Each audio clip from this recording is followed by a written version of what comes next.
Hello guys, तो कैसे हैं आप लोग। तो मेरे चैनल में आपका स्वागत है। तो लीजिए गाइस, मैं आ चुका हूं एक और न्यू मानवा लेकर। तो चलिए इसके साथ वीडियो को स्टार्ट करते हैं। तो सबसे पहले हम देखते हैं इस जगह का सीन। यहाँ पर ये जगह पूरी आग में जल रही होती है और धीरे धीरे टूट टूट के गिर रही होती है। और यहीं ये सब के बीच जिन भी लोगों ने यहाँ पर ये सब कुछ किया था, वो सब के सब यहाँ के सर्वेंट मेड सबको एक ही करके मार रहे होते हैं। उनमें से किसी एक को भी नहीं छोड़ते। और यहाँ इसी तबाही के बीच यहाँ पर एक जन लड़ रहा होता है और हम देखते हैं उसका चेहरा। और वो यहाँ इस हुडी वाले इंसान से लड़ रहा होता है और ये हुडी वाला जल्दी से अपनी तलवार पीछे करता है और एक पावरफुल अटैक कर देता है इसके ऊपर। और ये उसके अटैक को अपनी तलवार से ब्लॉक कर देता है और हमें ये बताता है ये एक गार्ड डुकल क्लेन है जो गार्ड करती है एम्पायर को कॉन्टिनेंट के नॉर्दर्न एंड पर। और जो रीजन है जिसकी वजह से रेंजर क्लेन अपने आप को इतना सॉलिड बना पाए हैं हजारों सालों से ग्रेट नॉर्दर्न वॉल के रूप में, वो इसलिए क्योंकि एक स्पेशल बनावट की वजह से। ऐसा कहते उन्होंने नरेट करा है ड्रैगन के ब्लड को। और जितने भी रेंजर ब्लड लाइन के लोग हैं वो सारे के सारे पैदा होते हैं साथ में असाधारण मैजिक पावर, स्टेमिना और स्वॉर्डमैनशिप के टैलेंट के साथ, सब के सब बस मुझे छोड़कर। और जिसने इसकी ऐसी हालत करी होती है वो इससे बोलता है यहाँ तक कि तुम आखिरी तक भी कुछ नहीं सीख पाए। कुछ चीजें ऐसी होती है जिसको तुम कभी भी नहीं कर सकते, चाहे तुम उसके लिए कितना भी ट्राई क्यों न कर लो। और लोग बाग इनको कहते हैं बिना किसी टैलेंट का। और इसकी ये बात सुन के सामने हैरान हो जाता है क्या। और जो भी ये सब बता रहा होता है वो अपना मास्क खोलता है और सामने उससे कहता है रेंजर की ब्लड लाइन का होने के बावजूद भी तुम्हें किसी भी तरीके का टैलेंट नहीं मिला, लेकिन फिर भी ये सब अच्छा है। यंग मास्टर थियो। और उसको चेहरा देखकर ही पहचान जाता है और हैरान होकर बोलता है क्या रेडोन, आखिर तुम यहाँ पे क्यों हो। और सामने ये रेडोन बता रहा होता है तुम्हें पता है हर बार तुम्हें देखना हर सुबह सुबह लगातार ट्रेनिंग करते हुए, यहाँ तक कि कोई टैलेंट न होने के बावजूद भी तुम्हारे ऊपर तो सच में दया आ रही थी। क्या तो नजारा था वो। और स्पेशली ऐसा नहीं कि इतनी मेहनत करने के बाद तुम्हें कोई सफलता मिलने वाली है। और बहुत तेज हंसते हुए से कहता है तुम्हारे लिए तो एक बेवकूफ रेंजर का नाम परफेक्ट रहेगा, तुम्हें बस छुपा लेना चाहिए था अपने टैलेंटलेस हेक को। सच में तुम्हें ऐसे स्ट्रगल करते हुए देखना और अपने आप को कुछ बनाने का ट्राई करता देखकर सच में वो सब तो हंसा देने वाला नजारा था। और रेंडोन के मुंह से ये सब सुनने के बाद इसको बहुत तेज गुस्सा आ रहा होता है और गुस्से में अपने दांत मसलता है और उससे बोलता है नहीं रेंडोन, क्या तुम खुद सामने नहीं आते मुझे स्वॉर्डमैनशिप सिखाने के लिए। और तुमने मुझे सिखाई सारी की सारी यूजलेस स्वॉर्ड टेक्निक्स और ये सब का सब किया तुमने सिर्फ उन बास्टर्ड लोगों को रोज पैलेस बेचने के लिए। और रेंडोन कुछ नहीं सुनता, इसके एक झटके में हाथ को काट देता है और अपना हाथ काटने के बाद ये बहुत तेज चिल्ला रहा होता है। और रेंडोन अपनी चिन के साथ छोड़ के बोलता है यंग मास्टर आप इस सब में मेरा इंजाम क्यों लगा रहे हो। और सामने उसके बाल पकड़ के बोलता है ये सब का सब जो कुछ भी हुआ है ये सब कुछ तुम्हारी वजह से हुआ है, क्या तुम ये सब नहीं देख पा रहे हो। देखो उधर सामने की तरफ आखिर ये रोज पैलेस इस तरीके से क्यों जल रहा है और जो तुम्हारे हाउस होल्ड के मेंबर हैं वो सब के सब क्यों मारे जा रहे हैं। और आखिर क्यों तुम्हारी मदर। और इसी के साथ एक दिन उसकी मदर को बालों से पकड़ के खींच के लेके आ रहा होता है और फेंक देता है इसके सामने। और आखिर क्यों तुम्हारी मदर एक ठंडी लाश बन के रह गई है। और ये हैरानी से देखता अपनी आंखें खोल के अपनी मदर की तरफ, ये जो कुछ भी हुआ है ये इसलिए हुआ है क्योंकि तुम एक बेवकूफ रेंजर हो। ऐसे सबसे ज्यादा स्ट्रॉन्ग लोगों के क्लेन में तुम ही हो जो सबसे ज्यादा कमजोर है। और उसकी ये बात सुनने के बाद खून में सना हुआ ये बोलता है रेंडोन। और जल्दी से उसके पास से उसकी तलवार निकालता है और चिल्लाते हो जाता है उसके ऊपर अटैक करने के लिए। और फिर दूर से स्पीड में एक तलवार आती है और सीधे इसके पेट के आर पार निकल जाती है। और जिसने ये तलवार फेंकी हुई होती है वो बोलता है तुम बहुत ज्यादा बात करते रहते हो, जल्दी से खत्म करो इसे। और रेंडोन माफी मांग रहा था उससे, मुझे माफ कर दीजिए, मैं तो बस थोड़ी सी मेमोरी ताजा कर रहा था, मेरा काम ऑलमोस्ट खत्म हो ही चुका है। और धीरे धीरे इसकी आंखें बंद हो रही होती हैं और उसकी बात सुन के आदि मने बोलता है क्या काम खत्म हो गया है, क्या बस मैं इतना ही कर पाया। मैं तो यहाँ पे किसी को बचा भी नहीं पाया और ना ही कुछ बन पाया और बस यहाँ पे सब कुछ जलता हुआ देख रहा हूँ अपनी आंखों के सामने। क्या है सच में मेरा अंत है। टैलेंट, अगर बस मेरे पास ये टैलेंट होता, ये जो कुछ भी अभी हुआ है क्या ये सब कुछ अलग होता। और इसी के साथ सब कुछ जल जाता है आग में। और फिर सिस्टम का मैसेज आता है तुम मारे जा चुकी हो थियो रेंजर, तुम्हारा ट्रेट एक्टिवेट हो चुका है, तुम वापस जा रहे हो अपने रिग्रेशन पॉइंट पर। और अचानक से यहाँ पर इसकी आंख खुलती है और यहाँ पर वो अपने आप को इसके सामने पाता है और सामने रेंडोन उसकी तरफ देखकर बोलता है तुम्हें देखकर ऐसा लग रहा है कि तुम थक चुके हो, तो चलो ठीक है हम लोग आज की ट्रेनिंग यहीं पे खत्म करते हैं। और सामने ये बहुत ज्यादा कंफ्यूज लग रहा होता है और इसे कुछ समझ में नहीं आ रहा होता अभी ये सब क्या हो रहा है। और गाइस ये अपनी इस सीरीज का मेन कैरेक्टर है तो अब से मैं इसे थियो या एमसी कहूंगा। और रेंडोन सामने उसकी तरफ देखकर कहता है इसका ध्यान तो इस जगह पे बिल्कुल भी नहीं है। और ये तो बहुत ज्यादा हैरान होता है, बोलता है आखिर ये सब क्या है, क्या मैं अभी मारा नहीं गया था। ओ हाँ, ये शायद मेरे मरने के बाद का सीन होगा,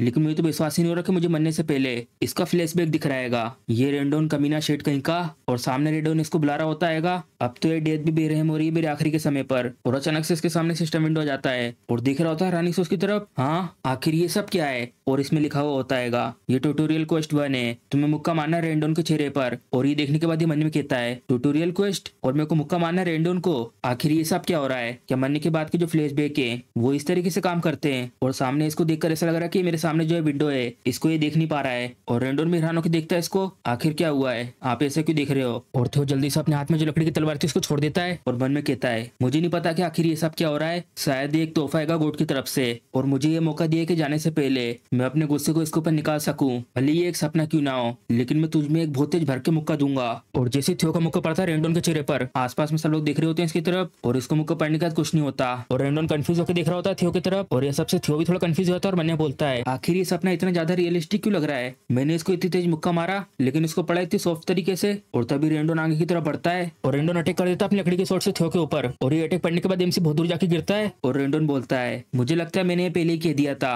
कि जो आज का लेसन है वो ऑलरेडी खत्म हो चुका है। और ये अटैक पड़ने के बाद थियो उठ के मन्ने बोलता है, आखिर ये सब क्या है? मुझे सपने के अंदर दर्द कैसे महसूस हो रहा है? ऐसा तो कुछ भी होना नहीं चाहिए था। और रेंडोन अपनी चिन के साथ छोड़ के बोलता है, मैं समझ सकता हूँ तुम्हारे गुस्से को।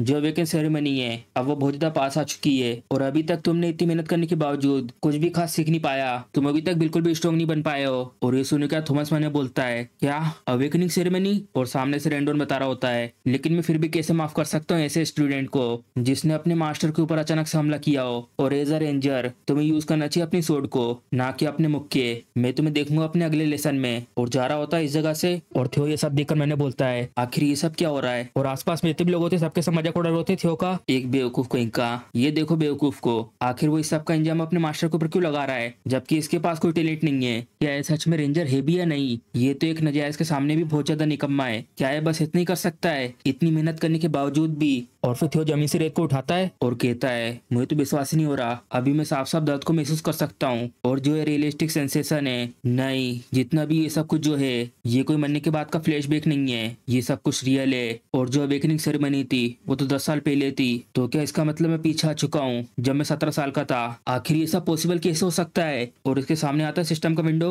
और कंफ्यूज होकर देख रहा होता है इसे। और इसमें लिखा हुआ आता है, कांग्रेचुलेशन, तुमने अपने पहले ट्यूटोरियल को पास कर लिया है। इसके लिए तुम्हें रिवॉर्ड के रूप में दिया जा रहा है रेगना टैलेंट। और ये सब देखकर हैरान हो जाता है, क्या तुम ये रिवॉर्ड लेना चाहते हो? और थॉमस अपना हाथ आगे बढ़ाता है और क्लिक कर देता है इस पे। और अचानक से उसके सीने में बहुत तेज रोशनी सी आती है। और ये सब होने की वजह से ये भी बहुत ज्यादा हैरान हो जाता है। और ये रोशनी धीरे धीरे बहुत तेज होती जाती है। और इसी के साथ सिस्टम के मैसेज आते हैं, तुम्हें अब रिवॉर्ड मिल चुका है, जितने भी तुम्हारे स्टेट हैं वो बहुत ज्यादा स्पीड में बढ़ रहे हैं। और ये सब होने की वजह से थॉमस बहुत ज्यादा कंफ्यूज होता है और मन में कहता है, आखिर ये सब हो क्या रहा है? और उस सबके बाद हमारा सीन शिफ्ट होता है रोज प्लेस पर, जो पहले पूरा जल चुका था। और यहाँ पर एक जन ये चाय लेकर बोलता है, अच्छा तो ऐसा हुआ था। और यहाँ पे सामने थियो के टीचर रेंडोन बैठे हुए होते हैं और सामने किसी से कहते हैं, हाँ मैं सच कह रहा हूँ, मैंने कभी भी किसी ऐसे को नहीं देखा है जो ऐसा इतना ज्यादा टैलेंटलेस, लेकिन इसलिए तो मैं यहाँ पर आया हूँ। मैं जो असली टीचर रेंडोन है मैं उसे सिखाऊंगा, जितना बेस्ट हो सके उतना। मैं उसे अवेकन सेरेमनी के लिए काफी स्ट्रॉन्ग बना दूंगा, जो कम से कम 5 महीने के अंदर अंदर होने वाली है। और हम देखती होती है इसके सामने थियो की मदर, और ये है रोज प्लेस की लेडी, और इनका नाम है कैसिलिया रेंजर। और सामने ये रेंडोन से बोलती है, हाँ मैं उसको तुम पर छोड़ती हूँ रेंडोन। और उसको ये पैसे से भरा बैग देकर बोलती है, प्लीज उसके ऊपर थोड़ा सा और ध्यान दीजिएगा। और रेंडोन बोलता है, ऑफ कोर्स, और वैसे भी मैं प्लानिंग कर रहा हूँ उसको रातों दिन सिखाने का, तो इसलिए बिल्कुल भी चिंता मत करिए। और थियो की मदर कहती है, मैं बिल्कुल भी चिंता नहीं कर रही हूँ, मुझे भरोसा है थियो पर। और यहाँ पर ये पैसे से भरी थैली लेके जा रहा होता है और बोलता है, तो मैं चिंता करना पड़ेगा। हालांकि ये बात सच है कि मैं उसको अच्छे तरीके से सिखा नहीं रहा हूँ, लेकिन ये बात सच है कि उसके पास बिल्कुल भी टैलेंट नहीं है। कंक्यूबाइन मदर की तरह बिल्कुल बेटा ही वैसा ही है। ये जो तुम्हारा ब्लड है वो कहीं नहीं जाने वाला। चलो ये सब को छोड़ो, सबसे ज्यादा बढ़िया तो ये चीज है, एडवांस में पैसे मिलना और रेंजर के डायरेक्ट ब्लड लाइन को सिखाने के लिए एक टाइटल मिलना, ये तो सच में बढ़िया है। और इस सब के अलावा जो रिवॉर्ड है, थियो के बारे में इन्फॉर्मेशन को देना और उसकी ग्रोथ में रुकावट डालने से इस इंसान ने मुझे गारंटी दी है मेरे फ्यूचर की। ऐसा लगता है जो बेवकूफ रेंजर है वो मेरे लिए बहुत ज्यादा फायदेमंद है। और ये सब सोच के वो आ रहा होता है सामने से, और यहाँ से एक जन भाग के जाता है उसकी तरफ, और हम देखते होता है थियो। और थियो को देखकर रेंडोन बोलता है, क्या ये बेवकूफ यहाँ पे क्या कर रहा है? और थियो सीधा भाग के जाता है इसके बाजू में से। सीरियसली आखिर ये सब क्या था? ये तो एक बेवकूफ लूजर है। और यहाँ पर थियो की मदर जा रही होती है और पीछे थियो चिल्लाता है, मदर। और ये देखती है उसकी तरफ, बेटा आखिर तुम यहाँ पे क्या कर रहे हो? और जल्दी से आके गले लग जाता है अपनी मदर के। और उसकी मदर बोलती है, तुमने आज जरूर बहुत ज्यादा कड़ी मेहनत करी होगी, क्या आखिर तुम रोक ही रहे हो? और एमसी रोते हुए मैंने बोलता है, मैं सच में अब वापस आ चुका हूँ 10 साल पीछे पास्ट में, और पहले की मेमोरी याद कर रहा होता है। उसके सामने उसकी मदर मारी गई थी और यहाँ पर ये कुछ भी नहीं कर पाया होता है। और रोते हुए अपनी मदर को देख रहा होता है और अपनी मदर को देखकर बहुत ज्यादा खुश होता है। और थियो के ऐसे देखने से उसकी मदर कंफ्यूज होती है। और थियो मैंने बोलता है, मुझे कैसे भी करके चेंज करना होगा फ्यूचर को, मैं अभी इस समय बहुत ज्यादा कमजोर हूँ और ना ही मेरा अभी इस समय कोई नाम बना हुआ है, लेकिन अगर वो जो मिस्टीरियस विंडो सच हुई तो मैं बन सकता हूँ स्ट्रॉन्गेस्ट, और कम से कम इतना स्ट्रॉन्ग कि मैं अपने ग्राउंड को संभाल पाऊँ ये गेम थ्रोन की वॉर में। और सिर्फ यही नहीं, और सामने की तरफ दिखता है इतना स्ट्रॉन्ग कि मैं रिवेंज ले पाऊँ इस रेंडोन से। और फिर सिस्टम को मैसेज आता है, ट्यूटोरियल क्वेस्ट 2, तुम्हें ट्रेन करना अपनी बॉडी को लिमिट तक। और हम देखते बाहर का सीन, यहाँ पे बहुत हवा चल रही होती है और एमसी स्पीड में यहाँ इस जगह के चक्कर लगा रहा होता है और मन में कहता है, मैं अभी इस समय रिवेंज लेना चाहता चाहता हूँ रेंडोन से। मुझे तो बिल्कुल भी इंतजार नहीं हो रहा है सबके लिए, लेकिन मैं भी कुछ नहीं कर सकता ऐसी वीक बॉडी के साथ। मुझे सबसे पहले फोकस करना होगा अपने आप को स्ट्रॉन्ग बनाने के ऊपर। एक खुफिया एजेंसी जिसमें मैं पहले अपनी पिछली जिंदगी में था और मुझे इन्फॉर्मेशन टीम में से निकाल दिया गया था क्योंकि मेरे पास इस सब के लिए इतनी स्किल नहीं थी। लेकिन आखिर ऐसा कौन सोच सकता था कि जितनी भी इन्फॉर्मेशन मुझे वहां पे मिली थी वो मुझे यहाँ काम आएगी। एक ऐसा पोशन जो बॉडी को बहुत ज्यादा स्ट्रॉन्ग बना देता है जिसका नाम है ब्लडी सोर एम्परर एलिक्सर, और उसकी रियल वैल्यू फ्यूचर में सामने आएगी। और इसी के साथ यहाँ पर आएंगी सीक्रेट किताबें और सबसे ज्यादा इंपॉर्टेंट चीजें, एक एक्सट्रीम ट्रेनिंग जिसको मैंने गिव अप कर दिया था बहुत पहले मेरे पास टैलेंट ना होने की वजह से। और इस सब के बाद सुबह हो जाती है और यहाँ पर एमसी अभी भी दौड़ रहा होता है और इसी के साथ बता रहा होता है अब ये सबका सब पॉसिबल है क्योंकि मेरे पास रेगनर का टैलेंट है। जो पहले उस समय जो विंडो मैसेज आया था वो बिल्कुल रियल था। और हम देखते हैं इसके सिस्टम विंडो में 100% करना 27 हो चुका है। और थियो के साथ दौड़ता हुआ देखकर आसपास में सब लोग बोलते हैं बिना कोई ब्रेक लिए आखिर इसने आके कितने चक्कर लगा दिए हैं, क्या ये हमेशा से इतना फिट था। और अपनी शॉट को घुमाते हुए एमसी मैंने बोलता है अब इसके साथ में होने से चाहे जितना हो सके मैं उतना दौड़ूंगा और चाहे जितना हो सके मैं अपनी उतनी तलवार को घुमाऊंगा जितनी मैंने पहले घुमाई थी उनसे भी ज्यादा। और फिर इस सब के बाद में सच में इस बार बहुत ज्यादा ताकतवर बन जाऊंगा। और हम देखते 65 कंप्लीट हो चुका होता है और इसी के साथ कुछ दिन और बीत जाते हैं। और यहाँ पर अभी भी थियो अपनी शॉट घुमा रहा होता है और यहाँ से ऊपर से एक जन इसको ये सब करता हुआ देख रहा होता है। और यहाँ पर ये उबासियां ले रही होती है और हमें बताते हैं इसके बारे में। ये चौथे ट्रेनिंग ग्राउंड की मैनेजर है और इसका नाम है एवेलिन नेरविल और सामने एमसी को देखकर कहती है यहाँ पर ये कुछ दिनों से लगातार ट्रेनिंग कर रहा है बिना सोए और इसे कहते हैं एक बेवकूफ रेंजर।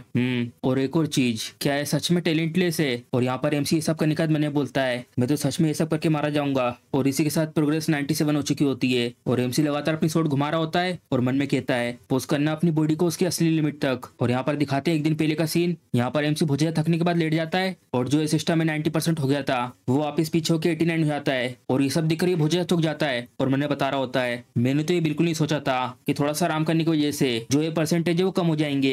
अब तुमने मुझे उकसाया है इसको पूरा करने के लिए तो अब मैं इसको पूरा करके रहूंगा। और अब प्रोग्रेस 98 हो चुकी होती है और लगातार एमसी अपनी ऐसे हालत में शॉट को घुमा रहा होता है मैं बस पहुंच ही चुका हूँ बस थोड़ा सा और इसी के साथ सीधा भागने लगता है। और प्रोग्रेस 99 हो चुकी होती है बस थोड़ा सा और जब तक मैं फिर से सांस न ले पाऊं। और एमसी को ऐसा दिखकर तो बहुत ज्यादा हैरान हो जाती है। और यहाँ पर एमसी लगातार गोल गोल चक्कर लगा रहा होता है पूरे ग्राउंड के और पूरी अपनी ताकत लगा देता है सब में। और इसी के साथ जो प्रोग्रेस है वो 100% हो जाती है। और जैसे ही एमसी देखता है इसकी भी थोड़ी जान में जान आती है और मैसेज आता है तुमने इसको सक्सेसफुली कंप्लीट कर दिया है और इसके रिवॉर्ड के रूप में तुम्हें मिलता है ड्रैगन का हार्ट। और इसको इतने फास्ट तरीके से पूरा करने के लिए तुम्हारी पिछले जिंदगी में से 10 साल की मैजिक पावर, क्या तुम ये रिवॉर्ड लेना चाहते हो। और एमसी इतना थका आ रहा अपने हाथ को आगे बढ़ा रहा होता है यस दबाने के लिए और दबा देता है यस को तुम्हें अब ये रिवॉर्ड मिल चुका है। और अचानक से उसके ऊपर एक बहुत तेज सी रोशनी आती है और एमसी के साथ ये सब होता देखकर ऊपर से बैठ के जो ये देख रही थी ये सब देखकर ये बहुत ज्यादा हैरान हो जाती है। तो इसी के साथ हमारा एपिसोड खत्म हो जाता है। अगर आपको वीडियो पसंद आई तो वीडियो को लाइक, चैनल को सब्सक्राइब करना मत भूलिएगा। चलो मिलते हैं अगले एपिसोड में।